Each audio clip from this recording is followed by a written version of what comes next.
Hello friends, it's Kurt, and thank you for watching. We're going to spend the next couple of minutes talking about the uh, mini observation tool in the Teachscape program.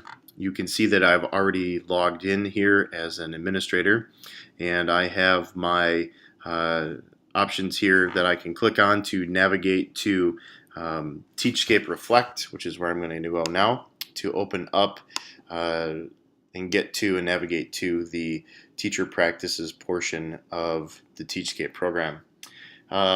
This page should be familiar to you. I'm going to go ahead and enter in the name of the teacher that I am going to go observe. This teacher's name is indeed Fake Teacher. So I'm going to go ahead and open that up. That will take me to Fake Teacher's page, and you can see all of the links for the self-review, the SLO, the PPG, teacher practices, and end of cycle summary. All of the data from observations, whether or not they be announced observations or mini observations, can be found in teacher practices, as well as any evidence and artifacts that have been uploaded by the teacher and stored in the artifacts portfolio can all be found here in the teacher practices page.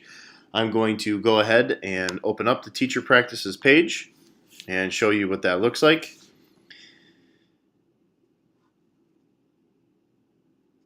The teacher practices page is going to be made up of several fields that include all of the announced observations.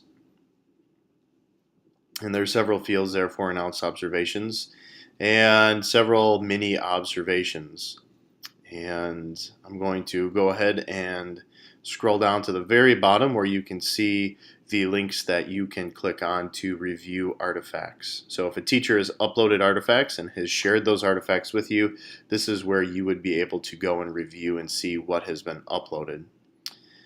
Alright, so I'm going to navigate here to a mini observation and go ahead and open this up. A couple of things here. One, I have two buttons here that says schedule and open. If you have not started a mini observation on a staff member, your buttons will say schedule and start. Because I have already started the mini observation, mine says schedule and open. So I'm going to go ahead and click open, and it will take me to the mini observation where I can see a text box and evidence statements that have already been entered in. So I'm going to add an evidence statement and show you how that process works. So I'm going to go ahead and write that I observed Fake's students using the PBIS framework to work together to bring the noise level of the classroom down to an acceptable level, A1. Okay, so I'm going to add this comment. You'll see that it shows up here down below as an evidence statement. Now, for each evidence statement that you enter in, you're going to have to click add each time.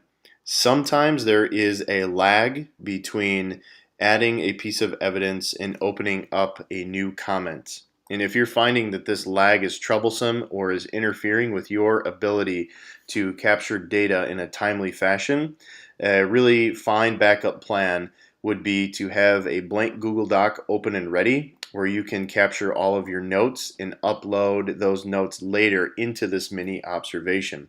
So again, it's just a little hint, a trick to use if you find that the program isn't moving as quickly as you would like it to in the moment.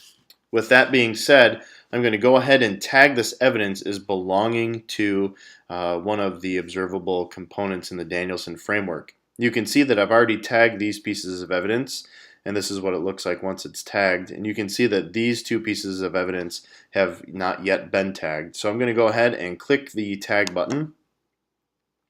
And I'm going to say that what I observed there was creating an environment of respect and rapport and managing physical space. And I'm going to go ahead and Click Save, or I'm sorry, Managing Student Behavior, not Physical Space. And now my component is tagged. So, for all intents and purposes, this is pretty much completed. And I am going to click on Save and Exit. Now you can see that there is evidence here that is not yet tagged, and you can come back later and tag evidence, and you do that by saving and exiting. So I'm going to click Save and Exit. And if you want to come back and edit it later, it's really important that you come back and click the Save and Exit button again. More evidence will take you back to the text box page, which is where we were just at. All right, so save and exit again. Submit and exit submits this data directly to you and the teacher, and it will show up as a completed mini observation in the Teachscape Teacher Practices page. All right, so unless you're absolutely sure that you want to submit this for review, then move and click Save and Exit. Now, if you do hit Submit and Exit and you're ready to go, a little green check mark will show up with a date stamp that says it is completed. Now, that's not a permanent solution. You can click a button that says Request Revision, and it will open it back up for you. All right, so I'm going to go ahead and click Save and Exit. And you can see that my mini observation is now saved at 8 p.m. right now. So, a couple of things. One, I have not shared this data with the teacher. So I'm going to go ahead and click this button right here that says Change. And now this data is shared with the teacher. So the teacher can see both the evidence statements that you've entered as well as the tag components. The teacher will see, by clicking Review, the same thing that you see, which is the date and timestamp, the evidence statement, and the tag components. You can export that as a PDF or exit. I'm going to exit and show you what it looks like when you submit. I'm going to open up the mini observation again. And you will see it brings me back to this page. I'm going to click Save and Exit. I'm not adding anything new. And I'm going to hit Submit and Exit. And there it shows up as completed. It was completed today at 8:02. Now let's say I want to go back in and for some reason make a change. I can click on Request Revision. It will remove that completed tag. We'll scroll back down here and take a look at what that looks like here. And it tells me that it is still in progress, and now I can open it back up and submit data. So I've just shared with you all of the features and functionalities of entering in the mini observation. There is another box here that is completely optional for you, and that is the post-observation feedback. You can schedule a time to meet with a teacher and tell that teacher about that feedback or have a discussion. Again, not required, not necessary, but a tool that's available for you to use. Or you can start that, and that will open up a text box that allows you to type in information that would then be submitted via email to the teacher.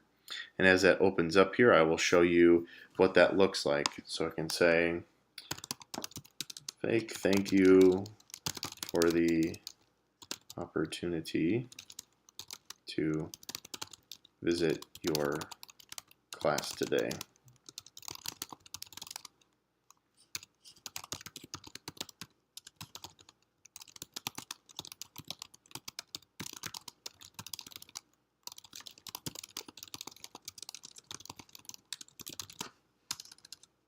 Okay, and I'm going to go ahead and submit.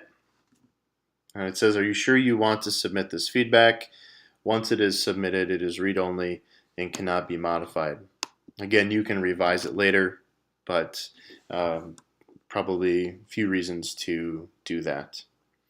All right, so that is the mini observation in a nutshell. Feel free to give me a call, shoot me an email if you have any questions. Happy to go through this again if need be. Again, thanks for watching, and cheers.